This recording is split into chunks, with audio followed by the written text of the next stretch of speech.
Hello, good morning students. जी से online क्लासों में एक बार फिर आपका स्वागत है। और आज हम लोग जो पॉलिटी की क्लास लेके आए हैं, बड़ी महत्वपूर्ण क्लास है। अभी पिछली क्लास में हमने जो हमारा जो टॉपिक था वो था क्या, भारत का प्रधानमंत्री, PM, prime minister of India and council of ministers.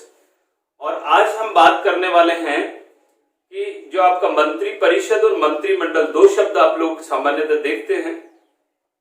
इन दोनों शब्दों का अर्थ, वे लोग जो पॉलिटी को गंभीरता से जानते हैं वो अर्थ समझते हैं, लेकिन वे लोग जो पॉलिटी सब्जेक्ट को लेकर अभी अनुसंधान कर रहे हैं या कुछ सीख रहे हैं, उनके लिए मैं आप ये क्लास जो लेके आया हूं, इस क्लास में आपको मंत्री परिषद और मंत्रिमंडल दोनों में डिफरेंट अंतर आपको समझ में आएगा। और कॉमन सी बात है कि दोनों शब्द अलग अलग हैं, दोनों का ही संबंध सरकार से है, लेकिन इनकी ताकत, इनकी संख्या, इनके कार्य करने या इनका जो पावर है उसके अकॉर्डिंग दोनों में डिफरेंट है। तो जानिए, आज हम लोग बहुत महत्वपूर्ण क्लास है। तो देखिए, स्टार्ट करते हैं आज की क्लास। मंत्री परिषद और मंत्रिमंडल, council of ministers and cabinet. तो मंत्री परिषद को जानने से आप लोग मंत्री परिषद और मंत्रिमंडल को जानने से पहले आपको एक बार फिर, हालांकि मंत्री परिषद के बारे में हम लोग पिछली क्लास में काफी डिस्कस कर चुके हैं, लेकिन फिर भी हम मंत्री परिषद को एक बार पुनः जानेंगे। तो देखिए, मंत्री परिषद जो है, मंत्री परिषद में आपने देखा था कि मंत्री परिषद का उल्लेख संविधान में किया गया है। मंत्री परिषद का उल्लेख संविधान में किया गया है, स्पष्टतः उल्लेख है संविधान में, उल्लेख है। कहां पे उल्लेख है? 74 आर्टिकल 74 और आर्टिकल 75, इन दोनों आर्टिकल्स में बात करी गई है। जहां 74 ये कहता है कि एक मंत्री परिषद होगी, उस मंत्री परिषद की सलाह पर ही राष्ट्रपति क्या करेंगे, कार्य करेंगे, और उस मंत्री परिषद का हेड जो होगा वो प्रधानमंत्री होगा। तो 74 के अनुसार एक मंत्री परिषद होगी, ऐसा कहा गया। 75 में मंत्री परिषद का हेड जो है उसकी नियुक्ति कौन करेगा? प्रधानमंत्री करेगा। और शेष जो भी आपके मिनिस्टर्स हैं, उन मिनिस्टर्स की नियुक्ति भी राष्ट्रपति करेगा, अनुशंसा करेगा प्रधानमंत्री। ऐसा उल्लेख आपको मिलता है। उसके बाद हमने ये देखा था कि जहां मंत्री परिषद में मंत्रियों की संख्या की बात करी हमने, तो मंत्री परिषद में जो संख्या थी वो 3 थी। इस डायग्राम से हम लोग और ज्यादा सीख सकते हैं। देखिए, यहां देखिए, ये जो मंत्री था इसको हमने माना था कैबिनेट मंत्री, कैबिनेट मंत्री। इसको हमने माना था राज्य मंत्री। और तीसरी कैटेगरी जो थी वो लास्ट में आपका हो गया उप मंत्री। ये 3 तरह के मंत्री हमने देखे। तो देखिए आप, इनको मैंने इसी तरह से डायग्राम में लिखा है जैसे इनकी संख्या के अकॉर्डिंग। तो ये पूरा जो है, ये पूरा कैबिनेट, राज्य मंत्री और उप मंत्री मिलकर बनता है मंत्री परिषद। ये पूरा जो आपका डायग्राम है, ये क्या है? मंत्री परिषद। ये क्या है? मंत्री परिषद। यानी आप ये कह सकते हैं कि इस पूरे समूह को हम लोग मंत्री परिषद कहेंगे। तीनों तरह के मंत्रियों के समूह को हम लोग मंत्री परिषद कहेंगे। तो आर्टिकल 74 में इसका उल्लेख किया गया है कि एक मंत्री परिषद होगी और उसमें ये मंत्री हो सकते हैं, क्योंकि मंत्री परिषद के आकार को लेकर ये निश्चित नहीं है संविधान में कि कितने मंत्री बनाए जाएंगे। ये तय कौन करेगा? आपका प्रधानमंत्री। प्रधानमंत्री तय करता है कि कितने मंत्री बनेंगे, तय करता है कि प्रधानमंत्री तय करेगा कि कितने मंत्री बनेंगे। और अभी जो आप लोगों ने रिसेंटली जो देखा, अमेंडमेंट हुआ था 91, जो कॉन्स्टिट्यूशन जो आपका अमेंडमेंट किया गया, उसमें 1991वां संविधान संशोधन 2003 जो आपने पहले पढ़ लिया, प्रभावी हुआ वो आपका 2004 में। उसमें बाकायदा लिखा हुआ है कितने मंत्री होंगे। तो यहां लिखा हुआ था लोकसभा की कुल सदस्य संख्या संख्या कि 15% से ज्यादा अधिक नहीं, ऐसा लिखा हुआ था। ये कौन सा संविधान संशोधन था? 91वां संविधान संशोधन। इसका मतलब ये हो गया कि ये 3 तरह के जो मंत्री हैं वो सारे मंत्री परिषद कहलाएंगे और इन मंत्री परिषद की संख्या 15% से ज्यादा नहीं होगी। ये कौन सा अमेंडमेंट कहता है? 91 जो हुआ तब 2003 में अमेंडमेंट करके ये तय कर दिया गया, क्योंकि पहले ये प्रधानमंत्री तय करता था कि कितने मंत्री होंगे। तो प्रधानमंत्री क्या करता था? खुश करने के लिए ज्यादा मंत्रियों की संख्या बना देता था। और आप लोग जानते हैं कि मिनिस्टर का जो कैडर होता है उसको प्रोटोकॉल भी अच्छा ढंग से मिलता है, तो पब्लिक को, आमजन को परेशानी होती थी। तो इसलिए अब इनका आकार तय कर दिया। हमारी संसद ने एक संविधान संशोधन किया और ये कह दिया कि 15% से ज्यादा। और ये मैंने बता दिया था पिछली क्लास में कि लोकसभा की कुल सदस्य की आज की स्थिति 543 का 15% बराबर आप लोग देखें तो 81 के आसपास मिनिस्टर बनाए जा सकते हैं। और वो 81 जो मिनिस्टर बनेंगे वो क्या कहलाएंगे? मंत्री परिषद कहलाएंगे। तो इस तरह से आप लोग देखें कि मंत्री परिषद के भीतर कौन है? कैबिनेट मंत्री। और इस कैबिनेट मंत्री को ही क्या कहा जाता है? मंत्रिमंडल कहा जाता है। अब इसमें डिफरेंस करें आप लोग, कैबिनेट मंत्री कौन थे? हमने कहा था पहले दर्जे के मिनिस्टर, पहले दर्जे के जो मंत्री होंगे वो कौन है? कैबिनेट मंत्री हैं। पहले दर्जे के मंत्री कौन होंगे?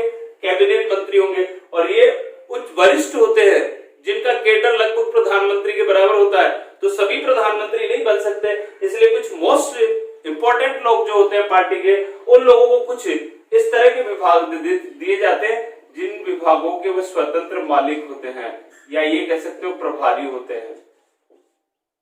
उन विभागों के वो क्या होते हैं? स्वतंत्र प्रभारी होते हैं। जैसे आप लोग कह सकते हो गृह मंत्री, रक्षा मंत्री, विदेश मंत्री, शिक्षा मंत्री। ये जो पोस्ट है देश में एक ही होती है। जैसे देश का एक ही गृह मंत्री होगा, एक ही रक्षा मंत्री होगा। जैसे आप लोग अमित शाह को लीजिए, राजनाथ सिंह जी को लीजिए, है ना, ये वित्त मंत्रालय को लीजिए, तो ये सीतारमन जी को लीजिए। ये लोग जो हैं ये कैबिनेट स्तर के मंत्री हैं। और ये कैबिनेट स्तर के मंत्री पहले दर्जे के मंत्री हैं और ये स्वतंत्र प्रभारी होते हैं अपने विभाग के। और इन्हीं को, इसी समूह को क्या कहा जाता है? मंत्रिमंडल कहा जाता है। कैबिनेट का दूसरा नाम ही क्या है? मंत्रिमंडल है। अब आप लोग पॉइंट पे आ जाइए कि मंत्री परिषद और मंत्रिमंडल में थोड़ा बहुत डिफरेंस आपको समझ में आ गया होगा।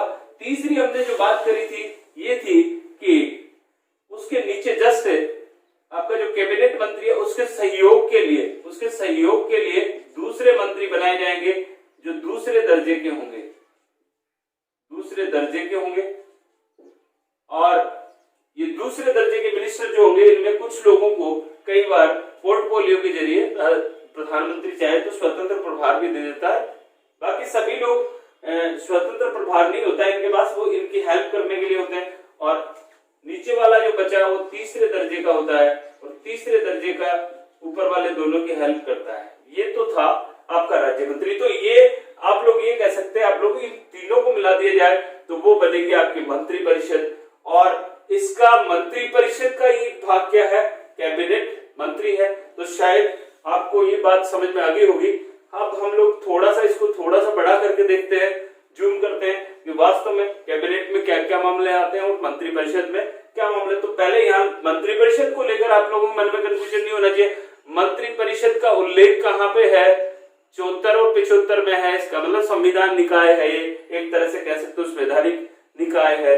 अब बात करेंगे मंत्रिमंडल को लेकर थोड़ा सा। तो 3 तरह के मंत्री आपने देख लिए। अब देखिए आप आगे हम लोग देखते हैं मंत्रिमंडल और मंत्री परिषद में अंतर।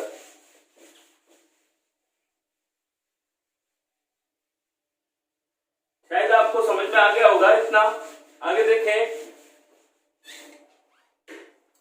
यहां देखेंगे आप लोग मंत्री परिषद। सबसे पहले मंत्री परिषद में आप लोग जो आपका मंत्री परिषद है, मंत्री परिषद जो है उसमें पहला पॉइंट आप ये ले सकते हैं आकार को लेकर। तो तीनों स्तरों के मंत्रियों को शामिल किया गया है। शामिल समूह को ऐसे कह सकते हैं, समूह को हम लोग क्या कह सकते हैं, मंत्री परिषद कह सकते हैं। तो कुल मिला के संख्या कितनी हो सकती है, 70-80 हो सकता है लगभग। केंद्र की बात कर रहे हैं हम लोग, राज्य में बात करें। अब दूसरी बात करें हम लोग, यहाँ पर ये संवैधानिक निकाय है, संवैधानिक निकाय है। संवैधानिक निकाय क्यों है, क्योंकि आपको पता है आर्टिकल 74 और 75 में ऑलरेडी इसका उल्लेख किया गया है। तीसरी बात क्या है, कि लोकसभा के प्रति सामूहिक रूप से उत्तरदायी है, ठीक है, उत्तरदायी है। और चौथी बात करें हम लोग तो ये सामूहिक रूप से उत्तरदायी है। चौथी बात करें, मंत्रिपरिषद की कभी बैठकें नहीं होती, बैठकें नहीं होती।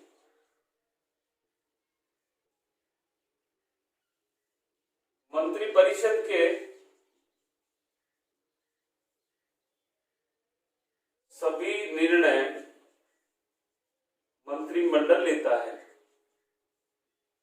मंत्रिमंडल लेता है, ठीक है। इतनी बात तो आप मंत्रिपरिषद की करें। अब बात चलती है हमारे मंत्रिमंडल की, बात करें हम लोग मंत्रिमंडल, क्या लिखे, मंत्रिमंडल। मंत्रिमंडल का दूसरा नाम आप क्या ले सकते हैं, कैबिनेट भी ले सकते हैं। मंत्रिमंडल, मंत्रिमंडल में देखिए वही एक एक पॉइंट लेंगे। तो यहां पर हम लोग कहेंगे आकार इसका क्या होता है, छोटा होता है, आकार में छोटा, यानी आप ये कह सकते हो संख्या कम होती है, संख्या में कम। 8 से 10 मिनिस्टर होते हैं इनमें, 8 से 10 मिनिस्टर हो सकते हैं। जैसे मैंने कहा गृह मंत्री, रक्षा मंत्री, वित्त मंत्री, इस तरह के जो लोग होते हैं वो। दूसरी बात करें हम लोग, क्या किसे कहते हैं, तो कहेंगे क्या, ये मंत्रिपरिषद का क्या होती है, भाग होती है, मंत्रिपरिषद का एक भाग है, ठीक है। तीसरी बात करें, सरकार के महत्वपूर्ण कार्य इसी के द्वारा किए जाते हैं, इसी के द्वारा संपन्न किए जाते हैं, संपन्न किए जाते हैं। चौथी बात करें,